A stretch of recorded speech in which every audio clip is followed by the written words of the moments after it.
mkuu wa idara ya usalama wa taifa anateuliwa na rais na msaidizi wake anateuliwa na rais, na vile vile kama rais wa nchi akijisikia, pia wanaondolewa na kiongozi wa nchi, wanateuliwa na kiongozi wa nchi na wanaachishwa kazi na kiongozi wa nchi.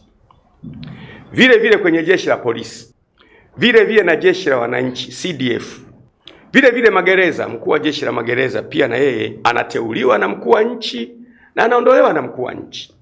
Kwa mfano, huyu mkurugenzi mkuu wa idara ya usalama wa taifa akaona liko jambo ambalo ama mheshimiwa rais ama mamlaka za nchi zinafanya kinyume na uzalendo wa Kitanzania, halafu akashauri, bwana, mimi kama mkuu wa idara ya usalama wa taifa ninaona kwamba hili jambo linahatarisha usalama wa nchi, liachwe.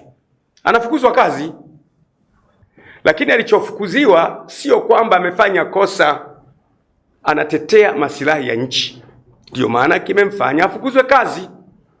Kwa hiyo tukifanikiwa kuwalinda hawa wakuu wa vyombo wasifukuzwe hivi hivi kirahisi, watakuwa na uwezo wa kuisimamia nchi yetu vizuri bila kupata madhara yanayoathiri familia zao.